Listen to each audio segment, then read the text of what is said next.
भी बीजेपी जीत गई। मैं तो था ही नहीं वहां पे, तब भी बीजेपी जीत गई। हम लोग राजस्थान में 10 सीट लड़े तो, और 4 सीट मध्य प्रदेश में लड़े, छत्तीसगढ़ में तो हम थे ही नहीं, तब भी बीजेपी जीत गई। अब नहीं मालूम अब किसको ब्लेम करेंगे ये लोग, अब किसको ब्लेम करेंगे नहीं मालूम, सोचना पड़ेगा इन लोगों को। हमारी बीजेपी जीती वहां पर, यानी मध्य प्रदेश में जो मेजॉरिटी बीजेपी लेकर आई वो फॉर्मेडेबल है, वो माने बड़ी बड़ी मेजॉरिटी है वो। इतने सीट के 140 कुछ के ऊपर लेके है ना, 160। आप बताइए, आप छत्तीसगढ़ में सिटिंग सीएम आपका है और इतना वो लोग वो थे वहां पे, आप राजस्थान में। तो यस, ये जो 3 स्टेट के डिसीजंस आए हिंदी हार्टलैंड के, ये तो कांग्रेस पार्टी के लिए बहुत बड़ा, इनके लिए एक क्या बोलना चाहिए उसको, सही लफ्ज क्या होगा, कांग्रेस पार्टी के लिए तो एक बहुत बड़ा कहीं ये उनके लिए नुकसानदेह साबित ना हो जाए 24 के लिए, क्योंकि 65 लोकसभा की सीट है उसमें, 65 लोकसभा की सीट है छत्तीसगढ़ में, मध्य प्रदेश, राजस्थान 65 में से मेरे ख्याल से लास्ट टाइम एक कमलनाथ साहब के बेटे जीते थे। राजस्थान तो कंप्लीट वाइप आउट था और छत्तीसगढ़ में शायद 1 या 2 जीते थे। मैंने बीजेपी 63 सीट जीती थी वहां पे लास्ट टाइम। तो यकीनन इनको ये तो कांग्रेस पार्टी को बहुत बड़ा धक्का है ये। 3 स्टेट्स में आप एक तो पावर में थे आप, तो अब देखिए क्या होता है, कितने मोहब्बत की दुकान खुलती नहीं खुलती नहीं मालूम। मैं शुरू से कह रहा हूं आपको कि हम लोग जीतेंगे, कुछ भी कर लो आप, नहीं होने वाला है यहाँ पर। ठीक है, पोलिंग परसेंटेज कम हुआ थोड़ा, आखिर राउंड्स तक गया याकूतपुर में, मगर हम तो अपनी ताकत अल्हम्दुलिल्लाह अल्लाह करम में रिटेन कर सके उसको। आपको दिख रहा है माइनॉरिटी का चेहरा हूं मैं इंडिया का चेहरा हूं, मैं भारत हूं। आप गैर जरूरी मेरे खानों में बांट रहे हैं हम लोग, हमारे को आप मत बांटिए खानों में। बीजेपी का क्लियर कट है, वो मुस्लिम माइनॉरिटी को इंडियन पॉलिटिक्स से इनविजिबलाइज कर चुके हैं। आप देख रहे हैं देश लाइव, देश की आवाज। एक वजह यह है कि गैर जरूरी के हर बार सेंसिटिव के नाम पर पुलिस को, पैरामिलिट्री फोर्स को आप खड़ा कर देते हैं और बैरिकेड्स लगा देते हैं, रोड्स बंद कर देते हैं आप, और आप लोगों को निकल कर जाने की तकलीफ हो जाती है उस दिन। तो वो एक वजह है। दूसरा वजह यह है कि हमारी कोई कमजोरी होंगी, हमको उसको दूर करना चाहिए। तीसरा यह है कि आवाम में भी थोड़ा इंटरेस्ट कम हो रहा है, छुट्टी मनाते उस दिन कि बाहर चले आते। तो ये अहम 3 चीजें। और चौथी चीज ये है कि पोलिंग बूथ जो है, मेरे को एक बात समझ में नहीं आ रही कि गवर्नमेंट के स्कूल्स जो है, गवर्नमेंट के स्कूल्स प्राइवेट बिल्डिंग में चल सकते हैं, तो पोलिंग बूथ प्राइवेट शादी खानों में क्यों नहीं आते भाई? कंप्लीटली मेरे को बिल्कुल ताजुब होता।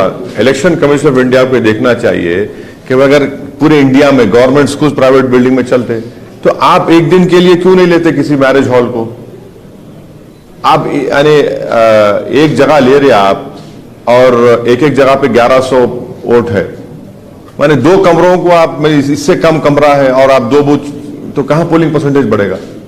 आपके पास कई मैरिज हॉल्स है, आप लीजिए ना। ईसीआई को तो पैसा मिलता गवर्नमेंट ऑफ इंडिया से, बजट सैंक्शन होता, तो उनको चाहिए कि भाई जहां पे ऐसे मैरिज हॉल्स हैं या प्राइवेट हॉल्स हैं या बिल्डिंग्स हैं, आप एक दिन के लिए उनको लीजिए, एक दिन के लिए 4 दिन जो भी लीजिए, ताकि कम से कम लोग जाके वोट डाल सकें। और आज भी हम देखें कि कई बुजुर्ग लोग नहीं डाल सके वोट, क्योंकि उनको सहूलत ही नहीं जाने की वहां पे। और फिर आप एक कंडीशन लगाते कि गाड़ी का दूर रोक देना, तो उससे भी वुमेन पोलिंग मुतासर होती। तो हमारे तरफ से जो भी कमजोरी है, हम उसका सेल्फ इंट्रोस्पेक्शन कर रहे, और हम लोग मेहनत करेंगे हमारे असेंबली कॉन्स्टिट्यूंसी में जहां पे हमारे को लो पोलिंग परसेंटेज हुआ। जाहिर है हमारे में कोई कमजोरी रही होगी, उसको हम बराबर दूर करेंगे, मुलाकात करेंगे आवाम से। अब तो बूथ वाइज डेटा आता है, तो हम देख रहे हैं, उस पर काम होगा, और इंशाल्लाह मुझे यकीन है कि पार्लियामेंट इलेक्शन में पोलिंग परसेंटेज बढ़ेगा। 3 राज्यों में बीजेपी जीत हासिल की और ये भी कहा जा रहा है कि अब नरेंद्र मोदी इनविंसिबल है, वो हैट्रिक करने जा रहे हैं, जिस प्रकार से उनके हौसले बुलंद हो गए और अभी ऑपोजिशन के पास चेहरा ही नहीं है। तो क्या आप भी समझते हैं सर कि 3 राज्यों के बाद बीजेपी काफी स्ट्रांग पोजीशन में है और ऑपोजिशन के पास मोदी का जवाब नहीं है? लाइटर वेन में मैं भी इनविजिबल था वहां पे, तब भी बीजेपी जीत गई। मैं तो था ही नहीं वहां पे, तब भी बीजेपी जीत गई। हम लोग राजस्थान में 10 सीट लड़े तो और 4 सीट मध्य प्रदेश में लड़े, छत्तीसगढ़ में तो हम थे ही नहीं, तब भी बीजेपी जीत गई। अब नहीं मालूम अब किसको ब्लेम करेंगे ये लोग, अब किसको ब्लेम करेंगे नहीं मालूम, सोचना पड़ेगा इन लोगों को। हमारी बीजेपी जीती वहां पर, यानी मध्य प्रदेश में जो मेजॉरिटी बीजेपी लेकर आई वो फॉर्मेडेबल है, वो मैंने बड़ी बड़ी मेजॉरिटी है वो। इतने सीट के 140 कुछ के ऊपर लेके है ना, 160। आप बताइए, आप छत्तीसगढ़ में सिटिंग सीएम आपका है और इतना वो लोग वो थे वहां पे, आप राजस्थान में। तो यस, ये जो 3 स्टेट के डिसीजंस आए हिंदी हार्टलैंड के, ये तो कांग्रेस पार्टी के लिए बहुत बड़ा, इनके लिए एक क्या बोलना चाहिए उसको, सही लफ्ज क्या होगा, कांग्रेस पार्टी के लिए तो एक बहुत बड़ा कहीं ये उनके लिए नुकसानदेह साबित ना हो जाए 24 के लिए, क्योंकि 65 लोकसभा की सीट है, उसमें 65 लोकसभा की सीट है छत्तीसगढ़ में, मध्य प्रदेश, राजस्थान 65 में से मेरे ख्याल से लास्ट टाइम एक कमलनाथ साहब के बेटे जीते थे। राजस्थान तो कंप्लीट वाइप आउट था और छत्तीसगढ़ में शायद 1 या 2 जीते थे। मैंने बीजेपी 63 सीट जीती थी वहां पे लास्ट टाइम। तो यकीनन इनको ये तो कांग्रेस पार्टी को बहुत बड़ा धक्का है ये। 3 स्टेट्स में आप एक तो पावर में थे आप, तो अब देखिए क्या होता है, कितने मोहब्बत की दुकान खुलती नहीं खुलती नहीं मालूम। नहीं, याकूतपुरे में शायद हमको देखना पड़ेगा क्या कमजोरी थी, हमसे क्या काम नहीं हुआ है वहां पर, और इंशाल्लाह हम उस पर वर्क करेंगे। यकीनन हमारे लिए एक फिक्र की बात है और मुझे पूरा यकीन है कि इस पर इंशाल्लाह ताला आप देखेंगे जल्द से जल्द उस पर काम शुरू होगा और हम अपना पोलिंग परसेंटेज भी बढ़ाएंगे वहाँ पे, और जो भी कमज़ोरियाँ खामियाँ रही उसको इंशाल्लाह हम ज़रूर दूर करेंगे। मैं याकूतपुरे की आवाम का शुक्रिया अदा करता हूँ कि उन्होंने हमको वोट भी दिया, नहीं भी दिया, और जो वोट डालने नहीं निकले, मैं उनसे भी गुजारिश करूँगा कि अगर आप निकल के वोट डालते, जो मजलिस के एक बहुत बड़े चाहने वाले हैं, तो इतना जो रिजल्ट आया, इससे बेहतर रिजल्ट आ सकता था। हम भी चाहेंगे कि तेलंगाना में अमन रहे, प्रोग्रेस रहे, प्रॉस्पेरिटी रहे, यहाँ पर किसी किस्म की तकलीफ ना हो किसी को भी, सेक्शन ऑफ सोसाइटी को।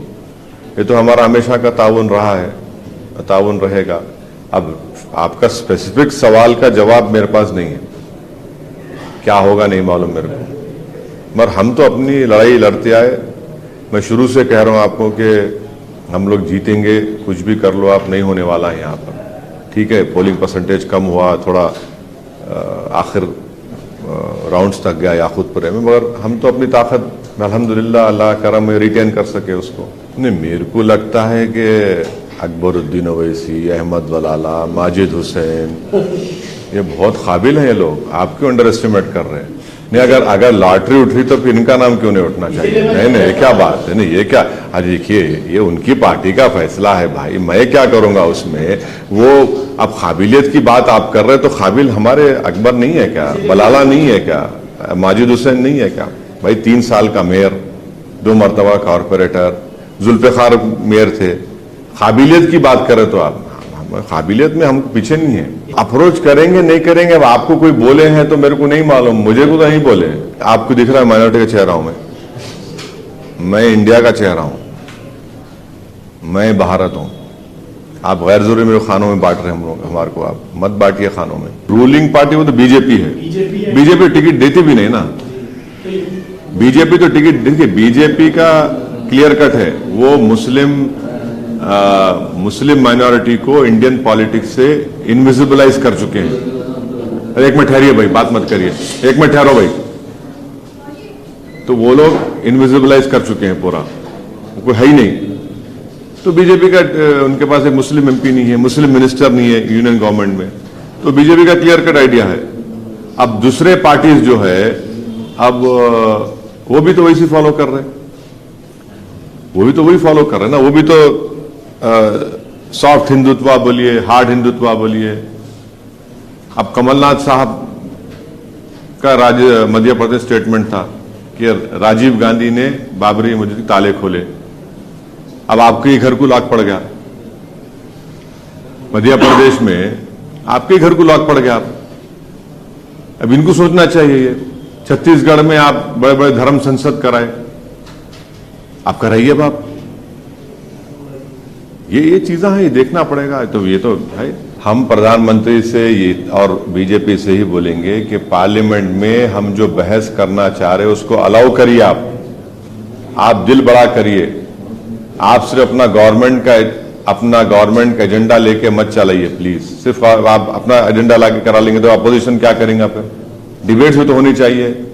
सरकार को हम क्रिटिसाइज करें उन इश्यूज में ऐसे कई, तो चाइना पे प्रधानमंत्री क्यों नहीं डिबेट कराते पार्लियामेंट में? क्यों डरते प्रधानमंत्री और उनकी सरकार चाइना से? डिबेट करवाइए ना भाई। 2000 स्क्वायर किलोमीटर पे चाइना कब्जा करके बैठा है, हम चाहेंगे डिबेट हो गाजा में, गाजा के ऊपर जो इजराइल जुल्म कर रहा है। 12,000 लोगों को इजराइल खत्म कर चुका है फलस्तीनों से हमारा पुराना रिश्ता रहा। ये डिबेट होना चाहिए पार्लियामेंट में गाजा के बारे में, चाइना जो जमीन पर कब्जा करके बैठा है। बहुत से मुद्दे हैं भाई, अभी तो चुनाव से हम निकले हैं, तो अब तो 1 महीना तो यहीं इसी में थे। बहुत से ज़ाहिर है हमारे वतन अजीज में बहुत से अवामी मसाइल हैं जिस पर बहस होनी चाहिए, और लोग पार्लियामेंट तरफ देखते हैं कि भाई क्या ये मेरी तकलीफ को बयान कर रहे हैं, क्या हुकूमत मेरी तकलीफ को समझ रही है। और सब हो गया, बस पूछने 1 to 1 नहीं पूछ लो। अब स्वास्थ्य का कुछ पूछना है आपको भाई साहब? पूछना है पूछ लो भाई, 1 to 1 मत करिए भाई, मेरे पास टाइम नहीं, मेरे को मीटिंग में जाना, मेरी फ्लाइट है दिल्ली के लिए जाना है मेरे को।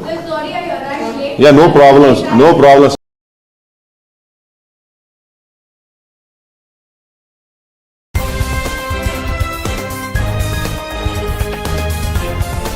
देश और दुनिया की तमाम छोटी और बड़ी खबरों के लिए हमारे चैनल को सब्सक्राइब करना न भूलें और बेल का बटन जरूर दबाएं।